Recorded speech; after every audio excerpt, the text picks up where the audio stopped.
Bonjour à toutes et bonjour à tous, un nouvel épisode sur le pressé. Donc voilà, vous en avez désormais l'habitude. À la veille d'un match universitaire, on va parler d'un match en particulier et surtout d'une université en particulier à chaque fois. Donc là, le gros match de ce samedi, c'est Texas contre Alabama. Donc écoutez, quoi de mieux que d'avoir avec nous Bertrand qui va nous parler de Texas. D'ailleurs, il a mis son beau t-shirt de Texas. C'est pas pour rien parce que il tient le compte texas.fr. On va justement en discuter. Mais écoute, Bertrand, on va faire d'abord une introduction. La petite question classique, c'est tu habites où et tu fais quoi dans la vie? Alors, bonjour à toutes et tous. J'habite à Bar-le-Duc maintenant, donc c'est à côté de Nancy, une petite ville. Et au quotidien, je suis directeur adjoint d'une association où je travaille dans le social. Voilà. Et puis donc, quand je t'ai vu t'installer, j'ai vu un petit peu là, j'ai vu, oh, il y a un casque là, il y a des casques, il y a des casques. Eh ben, donc, tu as joué pendant 20 ans, je crois, au football américain. Alors, Ok. oui, c'est ça à peu près, pendant 20 ans, donc au Tigre de Nancy, où j'ai commencé au début des années 2000. Et j'ai fait ma place régulièrement, voilà, où j'ai joué pendant presque 20 ans et j'ai aussi coaché les équipes des jeunes et les équipes des seniors. Ah ouais, et t'as joué en première division, quoi. Alors oui, c'est ça, l'équivalent, c'était casque de diamant ou d'argent, je ne sais plus à l'époque. Et puis après, on est vite descendu en Division 2 maintenant. Enfin, actuellement, c'est la Division 2. Bon, maintenant, l'équipe des Tigres de Nancy évolue en Division 3. Mais moi, j'ai arrêté, voilà, il y a déjà quelques temps complètement. Et pour le travail et pour la famille. Et puis au niveau physique, c'est aussi compliqué de suivre quand on a un peu plus de 40 ans. Voilà. Eh oui, forcément, forcément. Mais bon, à l'époque, on t'appelait le boucher, il me semble, parce que tu jouais, tu jouais defensive end, c'est ça? C'est ça, defensive end et puis outside linebacker. Donc effectivement, j'aime bien cogner, puis j'aime bien aller chercher celui qui porte le ballon. Voilà, ben c'est ça, hein, c'est le football américain, hein, c'est du C'est ça. contact. Alors oui, Il en c'est de la faut des comme ça. technique, c'est ça. Il y a de la technique, il y a de la tactique, mais il y a aussi du physique, du contact. C'est ça le sport, quoi, hein. C'est C'est ça. ça ce sport qu'on adore. Ben super, écoute. C'est ce qui Bon, fait la donc, beauté de ce sport, hein, ah ben justement, oui, ce oui. mélange complet de stratégie, de force et de collectif aussi très important. Ben, du coup, voilà, donc tu as joué au football, Nancy, etc. Mais du coup, comment on arrive de Nancy à l'université de Texas? Eh ben, tout simplement parce que quand j'ai commencé à jouer, il y avait enfin, quelques Américains qui étaient dans le coin et qui jouaient avec nous. Et puis en discutant un petit peu avec eux, alors je ne me souviens plus exactement de son nom, j'espère qu'il m'en voudra pas.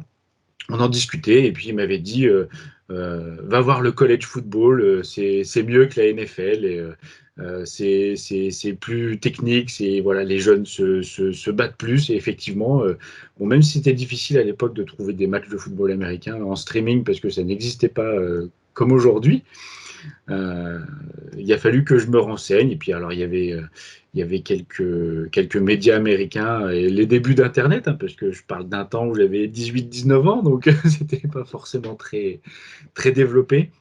J'ai Et puis, à connu. force de. Ouais, oui, j'imagine, oui. Et puis, à force voilà, de chercher, c'était le début du coach Mac Brown à Texas. Et puis, c'est vrai que c'est une équipe qui jouait pas mal. Et puis, j'en suis vraiment, enfin, j'ai vraiment réussi à vraiment suivre l'année où ils ont gagné le championnat, hein, forcément. C'est Et quoi, c'est l'année Vince Young, tout ça? oui, c'est ça, quand ça, Ah voilà, c'était. bah, Et ouais, puis ouais. ils offraient vraiment enfin, du spectacle avec Vince Young qui courait dans tous les sens. Enfin, c'était vraiment impressionnant. Et puis c'est vrai que toute l'histoire aussi de la fac m'a beaucoup plu. Cette fac qui est quand même assez ancienne et puis qui est quand même très réputée, hein, la marque Texas, le logo des Ouais. Longhorns est aussi, il ressemble un peu au logo, enfin en termes d'aura, à ce qu'on peut voir en NFL chez les Raiders, qui est un peu connu un peu dans le monde entier, même si tout le monde ne le reconnaît pas, hein, on est bien d'accord, mais il y a vraiment, enfin, il y a une histoire derrière, et puis voilà, la ville d'Austin, même si j'ai jamais eu l'occasion d'y mettre les pieds, à force de discuter grâce à Twitter, enfin X maintenant, avec des locaux, c'est vrai que la ville me plaît aussi, il y a un côté, voilà, euh, du Texas, mais pas tout à fait la même politique que le reste du Texas, et c'est ce qui me plaît aussi. Voilà. Un peu Ah, atypique. Voilà. ah d'accord, ok. Tu veux dire que c'est un peu plus ouvert, enfin sans dire que le Texas c'est des gens comme ça, mais un petit peu quand même. Oui, Donc oui, oui. c'est ça que tu veux dire. Austin, si, voilà, on va dire que c'est presque la seule ville à peu près de gauche du Texas. Voilà, Ouais. qui est très ouverte. Il y a beaucoup de salles de musique, il y a beaucoup de salles de spectacle. C'est un peu différent que ce qu'on peut voir à Dallas ou à Houston, où c'est un peu plus, pas fermé, mais un peu plus, oui, un peu moins tolérant, on va dire ça comme ça. D'accord, ok. Donc, ouais, Austin, c'est à peu près à 300 bornes au sud de Dallas, et puis C'est c'est ça, ouais. à l'ouest de Houston, à 200 et quelques bornes. C'est Voilà, ça. c'est vraiment le sud du Texas. Oui, oui, Ok. puis il y a vraiment une ambiance. Alors, enfin, voilà, toujours pareil, j'y suis jamais allé, mais de ce que moi je peux en discuter, voilà, les gens sont vraiment. Enfin, j'ai un très bon accueil de toutes les personnes avec qui je discute, qui sont là-bas et qui m'envoient régulièrement des messages et des vidéos de l'intérieur du stade, de la ville. Voilà, j'ai quelques contacts et d'ailleurs, enfin, si un jour j'arrive à y aller, j'ai déjà un programme qui est déjà bien établi pour rencontrer beaucoup de locaux et participer à beaucoup d'événements. Ah ouais, trop bien. Ben, à Voilà. mon avis, une grande partie de ces contacts, c'est aussi parce que justement, donc tu tiens le compte FR sur X des Texas Longhorns. Exactement, exactement. Et du coup, ça fait déjà, je saurais même pas dire, ça doit faire déjà 3 4 ans, je dirais 3 ans, peut-être 3 4 ans, oui, dans ces eaux-là où je me suis lancé, ça faisait longtemps, enfin voilà, que je suivais. Et puis, avec l'avènement des comptes français en NFL et puis en college football, je me suis dit, ben, il n'y a personne pour Texas, alors que c'est quelque chose que moi j'aime beaucoup depuis très longtemps. Je me suis dit, allez, après avoir réfléchi longuement, je me dis, lançons-nous, on verra ce que ça va donner. Et puis l'aventure est belle parce qu'effectivement, ça permet de discuter avec plein de monde, avec des gens comme toi, avec des gens directement à Austin. Enfin, c'est assez agréable. Et puis voilà, c'est vraiment une institution. C'est ben, déjà le stade. J'ai regardé l'affluence moyenne. En 2022, c'était 100 242 spectateurs de C'est moyenne. ça, Donc c'est voilà, ça. je veux dire, c'est un engouement, mais incroyable. Ah oui, puis le stade vraiment a été refait. Ils l'ont fini justement l'année dernière ou il y a 2 ans. Et vraiment, les installations sont juste fous, hein. Enfin, c'est incroyable. Enfin, pour nous, Européens, de voir des installations comme ça Ouais, pour des facs, pour des ouais, universités, c'est juste. Enfin, il y a des vidéos sur YouTube, hein, qui montrent oui. l'intérieur du camp d'entraînement, du matériel pour refroidir les gens. Enfin, c'est assez incroyable, vraiment. Et tout ça pour des gamins qui ont 18 20 ans, Ouais, hein. ouais, c'est ça, c'est ça. Qui viennent du fin fond de je sais pas où, alors qu'ils viennent d'un C'est quartier ça. paumé, etc. Et puis voilà, ils C'est se ça. retrouvent là, et dans un stade avec 100 000 personnes, tous en orange, le burnt orange, hein, l'orange cramé, c'est ça à peu près. Exactement, voilà, le bol orange cramé comme ça. Ouais, Qui n'est pas du orange classique, hein, parce qu'effectivement, on voit bien la différence avec du orange classique. Et c'est vrai que cette couleur aussi est emblématique, parce qu'on la retrouve oui, pas partout non plus. Et c'est non, vrai que, et moi maintenant, enfin, ça fait quelques années maintenant, parce que ça va faire presque 15 ans que je suis Texas, entre guillemets. Dès que je vois cette couleur, même qui n'est pas en rapport, parce qu'il n'y a pas de logo, je me dis, ah, c'est l'orange de Texas, et je m'achète plein de vêtements comme ça. voilà, c'est ça. Ok, super Bertrand. Ben écoute, on va rentrer dans le vif du sujet. Donc demain, il y a un méga match face à Alabama. Donc ce qu'on va commencer à faire déjà, ben, c'est parler un petit peu de cette équipe de Texas 2023. Et ben en football, on le sait, il n'y a pas que ça, mais tout commence par ça. C'est le poste de quarterback. Donc vous avez un super quarterback. Alors il s'est coupé les cheveux. Ah Donc du oui, coup, il change un petit peu de style. Écoute, bon, moi, le mulet, c'était pas trop mon truc, mais moi ça non y plus. donnait quand même du swag, tu vois. Mais il Oui. s'est coupé le mulet, mais bon, allez, on s'en fout de ça. Ce qui compte, c'est vraiment son jeu. Moi, je le trouve incroyable, ce gars. Il a vraiment une facilité. En plus, je trouve que parfois, il fait des lancers, on dirait un peu à la Patrick Mahomes, vous savez, des lancers de pitcher au baseball, comme ça, un peu sur le côté, vite fait, il improvise. Enfin, moi, je le trouve incroyable, ce gars. C'était quand même la recrue lycéenne numéro un il y Mhm. a 2 ans ou 3 ans. Alors, pour l'instant, il n'a pas encore éclaté, mais justement, ça pourrait être l'année où il éclate. Donc, ben, Bertrand, dis-nous, Queen Evers 2023, ça dit quoi? Eh ben, ça dit beaucoup d'espoir, hein, parce qu'effectivement, l'année dernière, il a pas pu exprimer son véritable niveau parce qu'il a été blessé contre le match d'Alabama, justement, qui lui a fait manquer quelques matchs et qui, du coup, a... il a eu du mal Quand il est revenu, je pense qu'il a eu un peu de mal à se mettre dedans. Et là, déjà, ben, on a bien vu hier soir qu'il était bien en place, hein, puisque le match contre Rice, il a fait un match vachement solide, hein, puisqu'il a quand même complété 260 yards à la passe, ce qui est quand même pas mal. Donc 19 passes réussies sur 30 tentées. Et puis 3 TD quand même à la passe, plus un à la course. ce qui est quand même pas mal. Ouais. Ça nous fait un bon rating. Alors le rating d'NCA se calcule un peu différemment du calcul de NFL, mais on est sur un rating de 169,1, ce qui est quand même une prestation très très solide. Ouais, ouais, ouais, ouais. Et très franchement, voilà, on attend cette année. Il devient mature aussi, hein. Je pense que le fait d'avoir coupé sa coupe mulet aussi fait que il y a un côté maturité qui est en train d'arriver. Et puis, bah, il sent aussi le souffle de Arch Manning qui est arrivé aussi à l'intersaison, hein. Donc, il a C'est dû vrai, dire, c'est vrai. voilà. Il y a la compétition qui se met en route, même si Arch Manning, bon, on pourrait en discuter longuement, mais ça n'empêche que c'était le top 1. Ça a fait beaucoup de buzz médiatique son arrivée. Euh, et je crois que voilà, cette année, il a compris qu'il fallait qu'il y aille pour le reste de sa carrière aussi, parce qu'il lui reste pas non plus beaucoup d'années à faire en universitaire. Ouais, exactement. Et donc, ouais, tu parles du recrutement. Alors, moi, je vais d'abord, si tu permets, on va commencer par deux joueurs qui étaient déjà là présents l'année dernière, justement Mhm. pour aider Queen Evers. Vous avez un receveur supersonique qui s'appelle Xavier Worthy. Il est incroyable. Il est performant depuis sa saison freshman. Donc, freshman, sophomore. Cette année, il est junior. C'est un joueur incroyable. Et puis, il y a également un Titan. Il s'appelle Sanders, Jatavion Mhm. Sanders. Il est plutôt grand, il est très rapide, c'est vraiment là, dans le moule de ces Titans, très bon en réception, voilà, qui fait beaucoup de dégâts. Donc déjà, il peut s'appuyer sur ces deux joueurs-là. Mhm.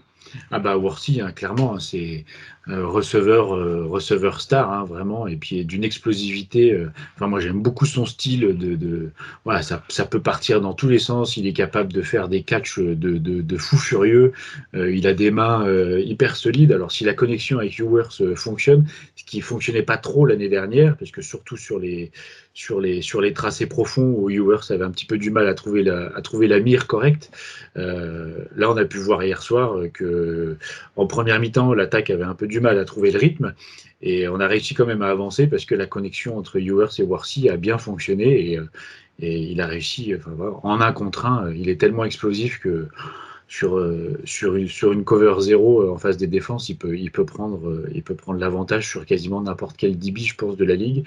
Quand il est en bonne forme et quand il est très motivé, oui, il peut faire très très mal, effectivement. Oui, oui, c'est ça, ouais. Alors tu dis hier soir, c'était le match de la semaine dernière, Oui, c'était le match contre Rice, voilà, bah, on oui, enregistre le dimanche, donc il n'y a pas de oui. souci, voilà. Autant pour moi. Mais non, il n'y a pas de souci, c'est pas un problème, ça au contraire, mais voilà, c'était pour la précision que si les gens se disent, ah, mais ils ont joué hier déjà, non, non, voilà. Cette vidéo sera publiée vendredi, nous on enregistre le dimanche, bref.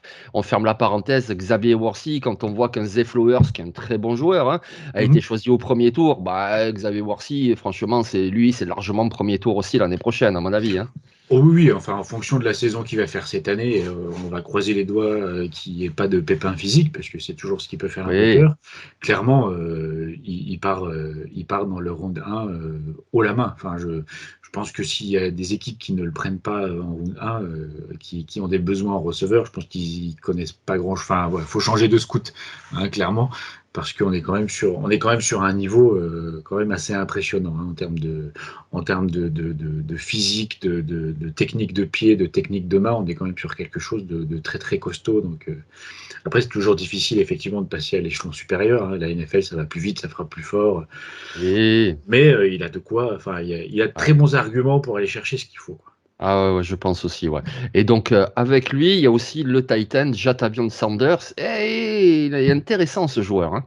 C'est ça, grosse révélation de l'année dernière, parce que c'était ses premiers matchs l'année dernière. Il a quand même fait 13, enfin, il a starté 13 matchs l'année dernière, donc tous les matchs. Et puis vraiment des bonnes stats, des mains sûres, en même temps en capacité de faire de bons blocs, hein, pour ouvrir sur la course.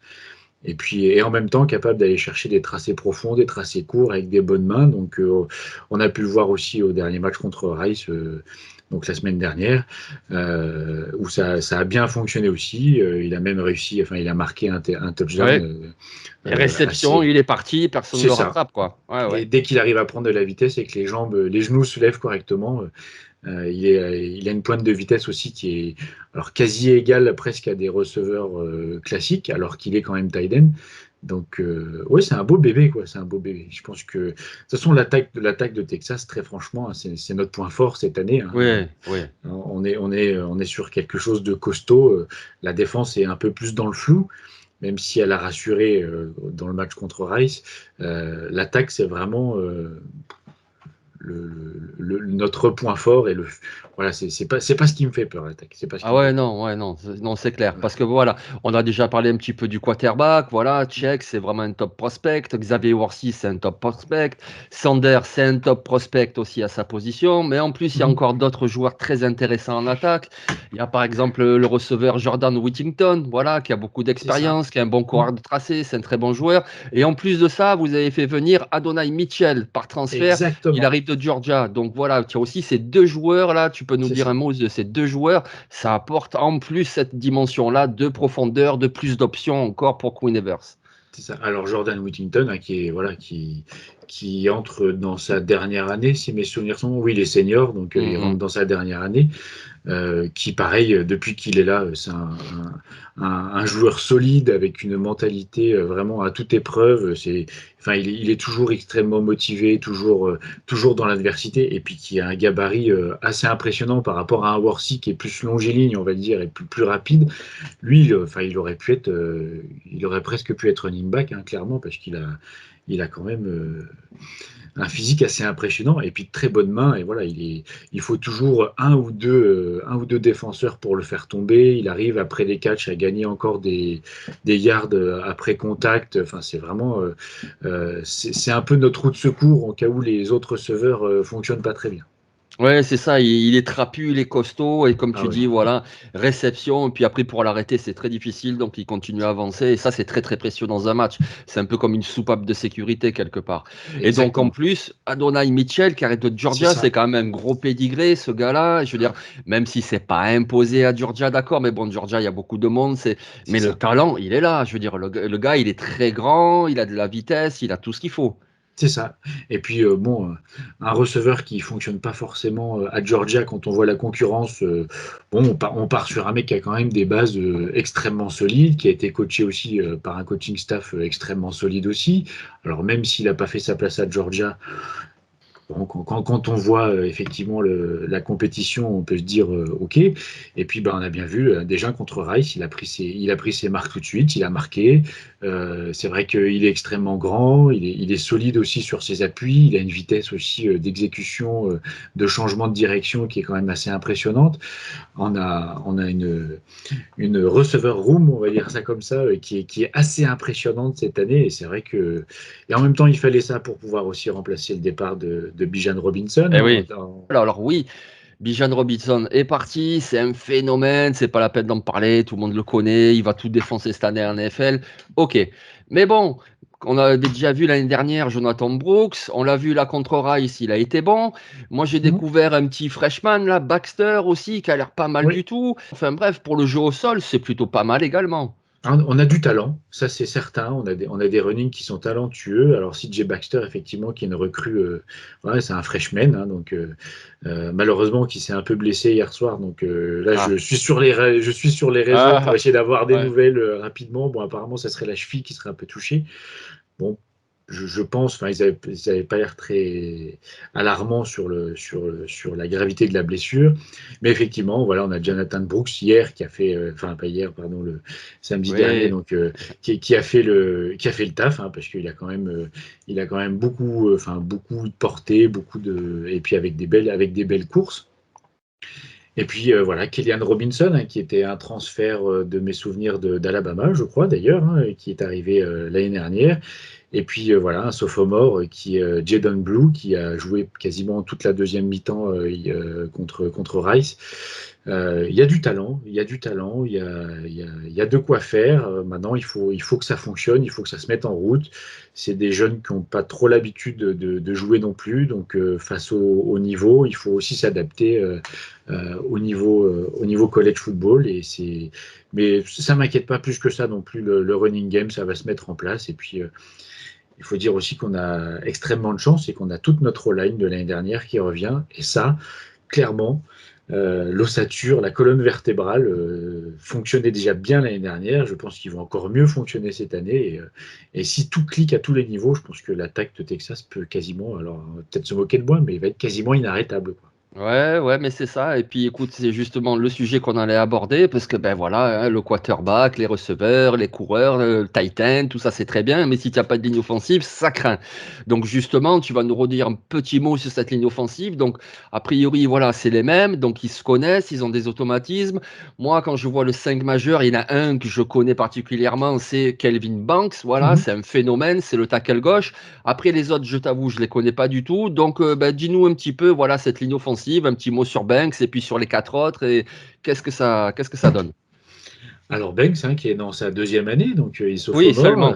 voilà. Alors que l'année dernière, Hmm, il a été All-American, hein, en Big 12, donc c'est quand même, ça pour un va, ça freshman va. l'année dernière, c'est plutôt costaud.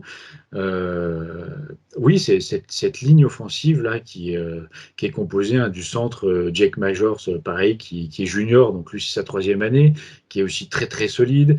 On a DJ Campbell là, qui a commencé hier soir. On était un peu surpris contre Rice, qui était un peu surpris. On s'attendait plus à que ce soit Colt Hudson qui était là l'année dernière. Bon, apparemment, quelques petits pépins physiques fait qu'ils ont préféré DJ Campbell, hein, qui est en deuxième année aussi, mais qui était déjà là aussi. Au poste de Euh, guard, hein, c'est ça. Au poste de guard, voilà, c'est ça. Eden Corner, qui est l'autre garde du côté gauche. Et puis le dernier, qui est Christian Jones, qui est le tackle du côté droit. Et voilà, c'est des jeunes qui ont starté tous les matchs de l'année dernière. Donc sur les 13 matchs, donc qui ont pris une expérience de fou furieux l'année dernière, qui étaient déjà performants l'année dernière. Et puis en termes physiques aussi, c'est des jeunes qui font tous plus de 310 livres, ce qui est quand même assez costaud, hein. Ouais, C'est du niveau NFL, on va pas se ouais, mentir. ouais. Donc, enfin en termes de poids en tout cas. Donc pour les bouger, faut les bouger. Bon après voilà, on a pu voir contre Rice, la première mi-temps était un petit peu poussif. Enfin, moi j'ai trouvé un peu poussif parce qu'on s'attendait vraiment à ce que ça soit d'un niveau extrême, mais c'est toujours pareil, c'est le temps de se remettre en route, c'est aussi à ça que servent les premiers matchs. Et puis en face, voilà, ça reste Rice, ça restait Rice, pardon, ça reste toujours un match particulier, d'une rivalité qui est quand même très très ancienne. Et on a vu de belles choses, surtout au niveau des protections de passe, où vraiment Ewers a eu beaucoup, beaucoup, beaucoup de temps, quasiment sur la totalité du match. Un peu plus poussif sur le running game, mais en même temps, on a aussi bien avancé aussi. Très franchement, voilà, enfin, c'est l'attaque de Texas, j'espère, en tout cas sincèrement, qu'on va bien s'amuser cette année et qu'on va voir du beau jeu. Et on est potentiellement, très franchement, on peut voir de l'extrêmement beau jeu en attaque. Ouais, ouais, ouais. Bon, l'attaque, franchement, ouais. Tu es pas inquiet, moi je suis pas inquiet non Ah plus. non, Ça devrait être vraiment spectaculaire parce que voilà, c'est ça. toutes les lignes sont cochées, donc voilà, il n'y a pas de raison, ça devrait vraiment être beau. Donc du coup, ben maintenant on va passer en défense. Alors là, on a peut-être un petit peu moins de certitude. Ah oui. Déjà, voilà, pour quelqu'un comme moi qui suit ça de beaucoup plus loin que toi, au Mhm. niveau des individualités, oui, bien sûr, il y a quelques joueurs que je connais, que j'ai vu l'année dernière, comme le linebacker Jalen Ford, comme Mhm. il y a le safety Catalan, tu vas nous en parler. On espère qu'il va rester en bonne santé. Et puis, il y a un autre defensive back aussi que j'aime bien, c'est Baron. Je crois que c'est Jaden Baron. Mhm. Voilà, que c'est C'est un ça. bon joueur. Mais après, voilà, je connais pas trop cette défense. Donc, écoute, si tu veux bien, on va commencer par le premier rideau. Puis, tu nous parleras un peu des Mhm. linebackers. Et puis, on ira sur la secondary. Donc, cette défense, premier rideau, qu'est-ce que ça nous dit? Sachant que, quand même, l'année dernière, à la draft, il y a Moro Ojomo qui est parti. Il y a C'est Keandre ça. Coburn qui est parti. C'est Donc, c'est ça. quand même deux méga joueurs. Est-ce que sur le premier rideau, ça les a remplacés? Alors, pour le moment, je vais être encore beaucoup dans le flou. Effectivement, bon, on a perdu effectivement Jomo l'année dernière, qui est quand même, voilà, qui était quand même très costaud, et puis Coburn, hein, dit defensive line, qui était aussi extrêmement costaud. Bon, on récupère Tevondre Sweet, hein, qui est quand même un beau bébé, et qui l'a montré contre Rice, qui a mis une pression sur le quarterback et sur les running. Bon, il était en feu, alors je sais pas, en même temps c'est sa dernière année aussi, donc il est en senior, donc je pense qu'il a aussi tout approuvé, et puis bon, je pense qu'il a tellement eu la pression aussi avec les départs d'Ojomo et de Coburn. Il s'est dit, bah voilà, il faut qu'il step up, hein, il faut qu'il aille au-dessus, il faut qu'il se montre. Après, on a le retour quand même aussi d'Alfred Collins, Oui, qui est toujours tackle aussi, qui était pas mauvais, mais qui manquait parfois un peu de peps. C'est vrai que cette D-line, l'année dernière, on a quand même mis peu de pression sur les attaques adverses avec cette D-line-là. Donc on espère que ceux qui vont arriver, on a un Barin Sorel en defensive end là, qui est en deuxième année, qui l'année dernière a commencé aussi à montrer un peu le bout de son nez, à faire parler de lui en deuxième partie de saison. On a Byron Murphy, hein, qui est aussi qui est notre nose tackle aussi, qui est en deuxième année, donc qui a beaucoup joué l'année dernière aussi. Donc ça commence à faire de l'expérience, mais ils ont tout à prouver. Voilà, c'est vraiment, D'accord. c'est des beaux bébés. Hmm. Ils ont l'air de bien fonctionner. Le coach de la D-line dit qu'il avait été très impressionné pendant les camps d'entraînement de la part de ses joueurs. On manque peut-être un petit peu de profondeur de banc. Voilà, là, je pense que au niveau des rotations, ça peut peut-être un peu compliqué, surtout sur les matchs où il fait très chaud là, en début de saison. Hein. Si ça tourne beaucoup, les autres ne sont pas forcément au même niveau, ce qui peut quand même nous jouer des tours sur les rotations. Mais ouais, j'ai envie d'être positif, j'ai envie de dire que ça peut cliquer, mais voilà, D'accord. il faut vraiment, si on se permet l'expression, il faut se sortir les doigts et puis il faut vraiment y aller, quoi. Ouais, ok, ça va. Écoute, moi, l'impression que j'ai, justement, donc on profite de ton expertise, c'est que sur cette D-line, comme tu dis, il y a de beaux bébés, donc quelque part contre la course, etc. Je suis pas trop inquiet, mais je me demande, est-ce qu'il y a vraiment un pass rusher, quelqu'un capable de mettre la pression à tous les matchs, comme un Joseph Ossai il y a quelques années. Enfin, Mhm. donc tu nous as dit un mot, c'est qui que tu nous as dit là, le Jack Barin Sorrell. Est-ce que Ouais, c'est ce Barin type de, Sorel, oui. ça serait lui, par exemple, pour vraiment aller agresser les quarterbacks adverses, ou il y a quelqu'un d'autre? Alors, dans l'idéal, ça serait lui, effectivement. Ouais. On a aussi en end, enfin, ils appellent ça Buck aussi. On a Justice Finkley et puis Ethan Burke voilà, qui sont sophomores, donc qui reviennent aussi. Enfin, mais ça reste jeune et avec pas beaucoup d'expérience encore. Donc, D'accord. c'est vraiment le flou, justement. C'est Ah, ce pass rush qu'on n'a pas eu l'année dernière ouais, et qu'on espère, du coup, qu'ils viennent vraiment, qu'ils viennent détrancher parce que bah, ça permettra aussi peut-être à nos DB, on en parlera après, ouais, d'avoir un peu plus de facilité parce que l'année dernière, les DB ont pris bien cher, mais aussi parce que la defensive line n'arrivait pas à mettre la pression et que la plupart des QB avaient 7-8 secondes, voire un peu plus parfois pour trouver. Donc, bah, ouais, quand il faut suivre des receveurs sur 40 yards dans le ouais, run, s'il n'y a pas de pression et que le QB il a le temps, forcément, il y a un moment, le DB il finit par lâcher et c'est normal.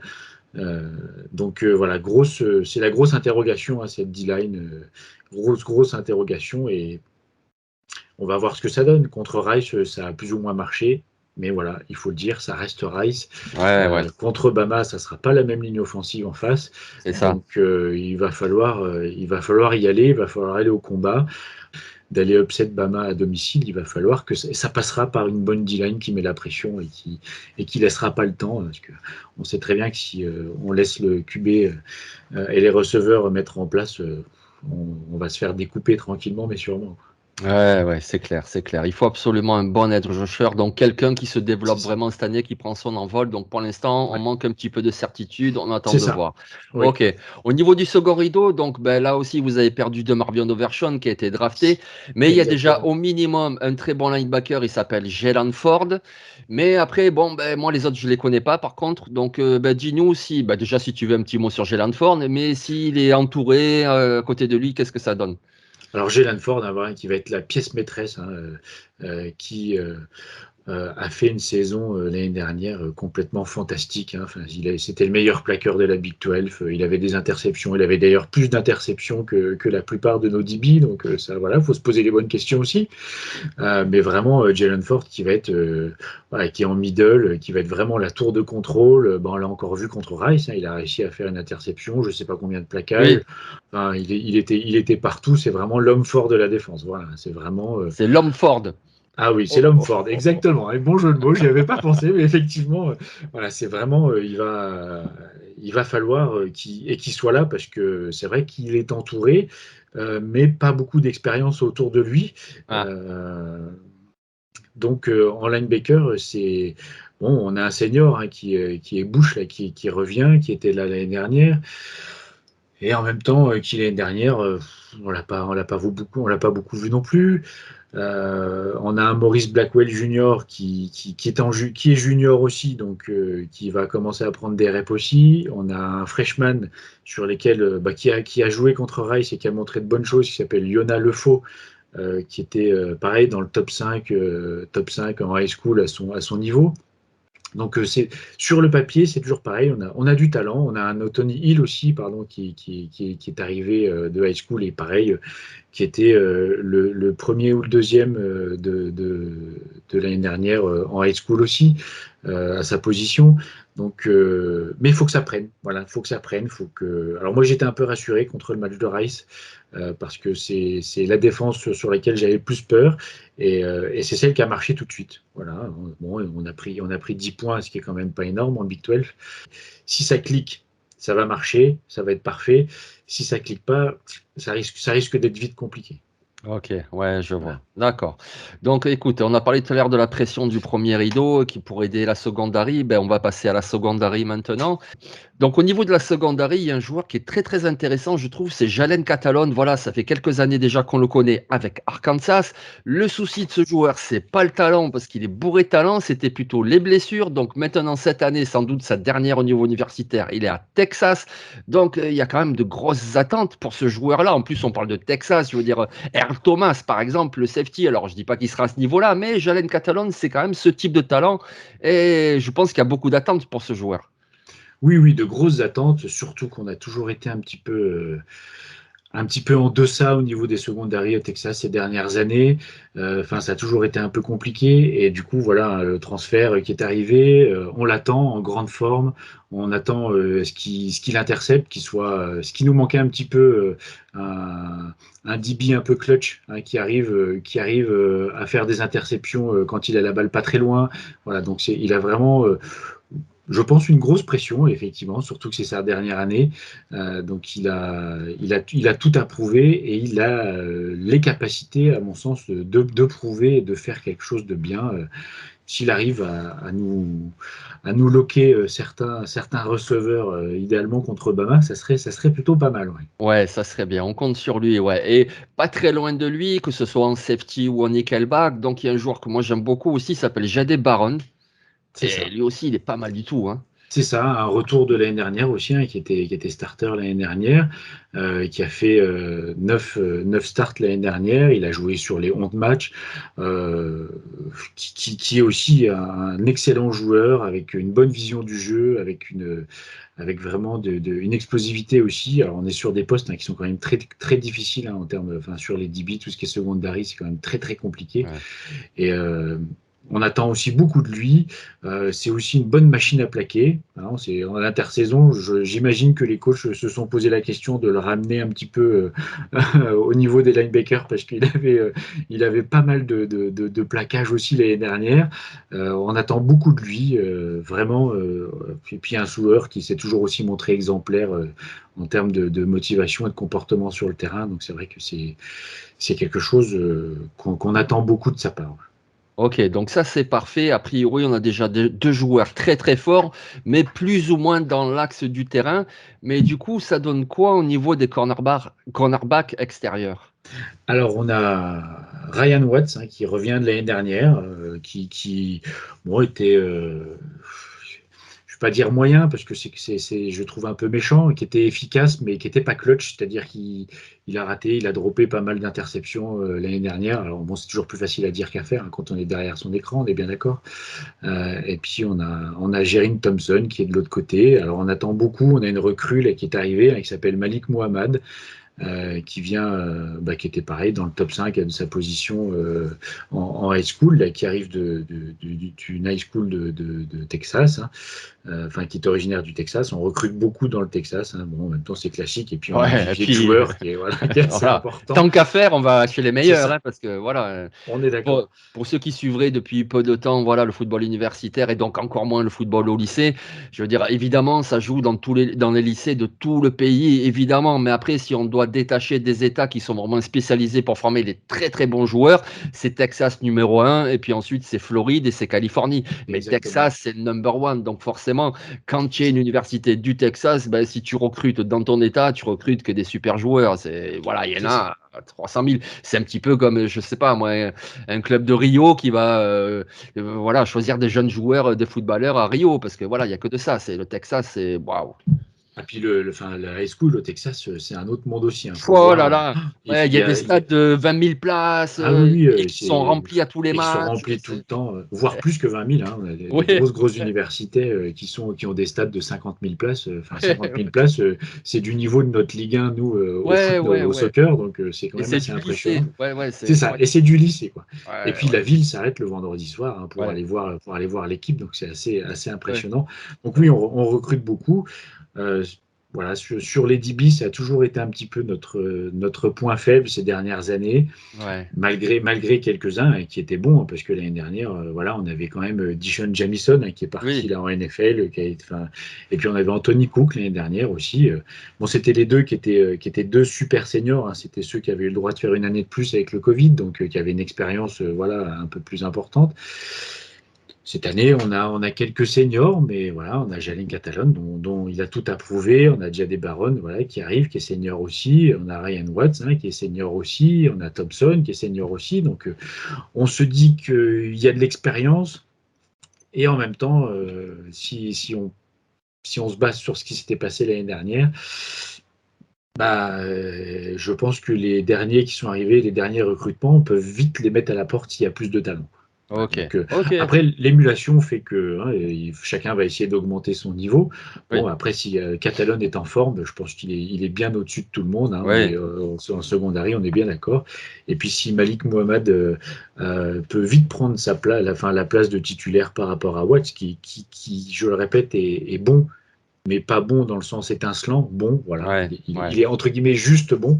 Hmm. Euh, donc, si Malik Mohamed a le talent qu'on a pu voir en high school, il peut vite aller chipper une place de titulaire, je pense. Eh ben, on va le checker, ce petit freshman, là, le numéro 5, et on va voir ce que ça donne. Ouais. Donc voilà, une attaque vraiment tranquille dans le top 10, voilà, sans aller forcer, on va dire top 10, mais déjà, voilà, facile top 10. Mhm. Une défense avec beaucoup moins de certitude, voilà, donc on va voir un petit peu si le pass rush se développe, si un cornerback sort du lot, si Jalen Catalon reste en forme. On a quand même la certitude de Jalen Ford, le linebacker, mais voilà, on va voir un petit peu cette défense. Et puis, on n'en parle pas souvent, mais ce coup-ci, on va en dire quand même un petit mot. C'est la troisième unité, l'équipe spéciale, parce que ben, c'est une spécialité de toute façon chez vous. Il y a Justin Tucker, le fabuleux kicker des Mhm. Ravens qui est sorti de Texas. Il y a aussi le punter Michael Dixon, il est où à Seattle, je crois, qui C'est sort de ça. Texas. Et puis ben, cette année, vous avez encore un duo qui, a priori, est incroyable avec Ryan Sanborn, le punter, Le et punter. avec Auburn, c'est quoi? Bert Auburn, Bert Auburn, c'est ça. le kicker. Voilà, vous avez encore un duo de spécialistes au top. Oui, alors voilà, Bert Auburn qui a la lourde responsabilité de remplacer Cameron Dicker, hein, Oui, eh ben, on appelle Dicker the Kicker, hein, qui alors oui, maintenant est, je sais plus trop, je crois il a signé au Rams, je crois, ou quelque chose comme ça. Et puis qui nous a fait gagner plein de matchs, hein, dont celui contre Oklahoma, voilà, qui est toujours le match le plus important qu'on eh coche oui. tous en tant que fan de Texas. Mais Bert Auburn, voilà, l'année dernière, qui a fait de bonnes choses, hein, qui a raté très peu de coups de pied. Donc ça, c'est toujours important d'avoir un bon kicker sur qui on peut compter, hein, surtout dans les moments un peu clutch enfin, beaucoup de matchs maintenant se jouent hein, à 3 points ou pas grand-chose. Et puis Ryan Sandborn, voilà, qui punt, qui a toujours, enfin, voilà, on a des special teams depuis l'année dernière, enfin depuis 2 ans, qui fonctionnent extrêmement bien. Ce qui n'était pas le cas il y a 4 ou 5 ans, où c'était un peu la bérésina de temps en temps, où quand il rentrait sur le terrain, on avait toujours peur qu'il se passe un peu tout et n'importe quoi. C'est pas le cas depuis 2 ans, et bah, en tant que fan, c'est quand même vachement agréable de se dire que il peut se passer plein de choses, et puis on arrive aussi à faire pas mal de turnovers sur Special Teams, ce qui est quand même aussi très important pour une équipe. Exactement, exactement. Et c'est une force. Donc, c'est pour ça qu'on en a dit un mot. Voilà, c'est normal. Donc, demain, dans la nuit de samedi à dimanche, ça commence à 1h30 du matin, je crois, hein. C'est ça. c'est ça. C'est le déplacement à Alabama. Alors, bon, ouais, Alabama, forcément, c'est l'Empire, c'est Nick Saban, c'est un super coaching, c'est des grosses recrues. D'ailleurs, la semaine dernière, on a vu encore cette recrue 5 étoiles, le safety, Downs, là, voilà, il a l'air fantastique, C'est ce ça. joueur, même si c'est qu'un freshman. Mais quand même, l'un dans l'autre, je trouve qu'il y a beaucoup d'incertitudes à Alabama cette année. Déjà, le changement de quarterback, puisque Bryce Young n'est plus là. Jalen Milroe, on l'avait vu un petit peu l'année dernière, il est grand, costaud, il court bien, mais c'est pas un monstre non plus. Il y a un bon comité de coureurs, mais je ne suis pas vraiment impressionné par le comité de receveurs. En défense, bien sûr qu'il y a des bons joueurs. J'ai parlé du freshman Downs, mais il y a aussi le pass rusher Braswell, le pass rusher Dallas Turner. Évidemment qu'il y a des joueurs, mais je ne trouve pas non plus que ce soit la défense de Alabama. Enfin, je veux dire, il y a 2 ans, il y a 3 ans, il y a 4 ans, il me paraissait avoir une meilleure défense que cette année. Donc, quelque part, même si c'est pas facile d'aller à Alabama, évidemment, mais quand même, moi, je trouve que Texas a vraiment une chance de gagner ce match là-bas. Qu'est-ce que tu en penses? Alors, très franchement, enfin, alors je suis d'une nature très optimiste hein, de toute façon. Je crois que s'il y a une année où on peut gagner à Alabama, c'est bien cette année. Hein, et puis il y a un côté un peu revanchard de l'année dernière, on a perdu d'un point, où on a perdu aussi parce que, alors bon, on était à domicile, hein, on était au DKR Stadium, donc forcément c'est toujours un peu plus simple aussi, mais on perd aussi, enfin on roule un peu sur Bama jusqu'à la blessure Exactement. de Ewers, la défense Exact. sortait dans tous les sens, enfin, c'était impressionnant, enfin, moi j'étais devant le match, c'était une équipe, enfin, j'avais pas l'impression de regarder l'équipe habituelle, donc c'était, et puis la défaite a été frustrante, donc je pense qu'il y a un côté hyper revanchard. Enfin, on va y aller avec un esprit revanchard. Enfin, on a déjà pu voir hein, après le match de Rice sur X. Hein, de toute façon, tout le monde dit oui. Enfin voilà, ça commence à déjà, comme on dit, c'est la Bama Week. Donc ça a commencé après 5 minutes après la fin du match contre Rice. Euh, oui, alors après c'est toujours pareil, il y a toujours cette malédiction qu'ont tous les anciens coachs de Nick Saban de ne pas arriver à le battre, hein, et Steve Sarkisian. Donc voilà, on espère qu'il va réussir à rompre cette Ah, malédiction-là. ben, Kirby Smart a montré l'exemple, hein, l'entraîneur Oui, de c'est ça, Georgia. Donc, c'est ça. Donc on espère qu'on va aller dans ce truc-là. Et puis voilà, c'est la grosse question, ça va être de si notre défense arrive à bien gérer leur mm, attaque. Je pense très mm. franchement qu'on a bonne chance. Après, si on écoute les différents match-up et prédications, voilà, Alabama est donné à 80% de victoire contre 20% pour Texas. Donc, Ouais, mais et en même temps, d'avoir le costume d'outsider, c'est peut-être pas plus mal quand on va chez un oui, oui. gros, un gros nom comme ça. Au Oui, moins, bien sûr. Mais je pense que tu as dit l'essentiel, là. C'est quand tu as dit on va chez un gros nom, parce que je pense que c'est ça. Après, évidemment, je suis pas en train de minimiser Alabama, ok. Mais quand même, moi, je pense que Alabama, quand on a vu le premier Happy Poll, ils étaient, je crois, classés quatrième. Pour moi, c'est mhm, juste parce que c'est Alabama. Je veux dire, ils n'ont pas classé l'équipe de 2023. C'est pas mhm. possible. C'est pas Non, c'est sûr. possible. Il y a beaucoup plus que, enfin, beaucoup plus. Il y a plus que 4 équipes meilleures que Alabama cette année. Moi, j'en m'en mets à couper. Après, peut-être qu'on me prouvera le contraire cette année, qu'ils vont me le prouver. Mais Mhm. moi, je trouve que c'est vraiment un gros nom. Mais cette année, le Alabama 2023, moi, je ne suis pas hyper impressionné. Alors, c'est quand même une équipe du top 10, mais pour moi, dans un top 10, je les mets plus huitième que quatrième. Donc, ouais, je pense que c'est vraiment l'année où tu peux les taper. Et avec votre attaque de folie, si la défense tient à peu près le choc, je pense que ça peut vraiment faire une victoire pour Texas. Et d'ailleurs, écoute, moi, je mise sur une victoire de Texas. Bah, moi aussi. Hein. De toute façon, à tous les matchs, Oui, non, mais je mise sur toi, la victoire de Texas. ouais, oui. Ok, donc ben voilà, c'est dans la nuit de samedi à dimanche à 1h30 du matin. Ça va être un match immanquable, donc il faut absolument que vous le regardiez. Si jamais vous avez des obligations le lendemain, il y a des sites qui proposeront le match en replay. Vous venez me voir en DM s'il faut. Sinon, vous trouverez des highlights sur YouTube. Sinon, vous trouverez de toute façon le récap du live tweet que va nous faire Bertrand. Donc, de toute façon, voilà, c'est un événement, ce Alabama-Texas. Faut absolument pas le rater. Et donc, ben, écoute, voilà maintenant un truc un petit peu global, cette saison de Texas. Comment tu la sens? Est-ce que tu sens que ça peut finir très très haut, c'est-à-dire avec un bol majeur du Nouvel An, peut-être même un playoff? Comment tu le sens? Alors, si on veut être tout à fait objectif, quand on voit la qualité qu'on a en attaque, euh, on se dit qu'il faut aller haut.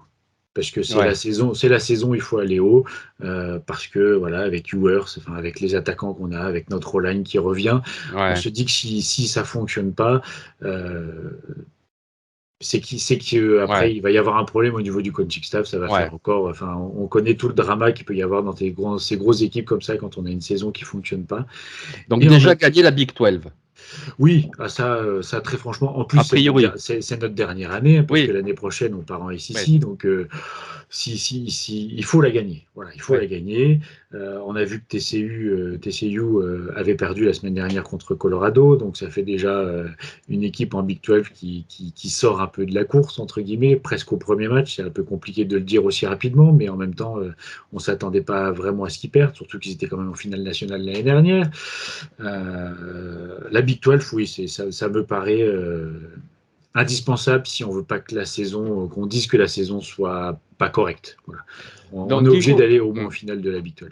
ouais, finale de la Big 12, moi je pense aussi. Après les défaites, bon, évidemment, Alabama demain, ça peut aussi être une C'est ça. défaite. On l'a dit, Oklahoma, vous êtes supérieur, mais a priori, ça devrait passer quand même.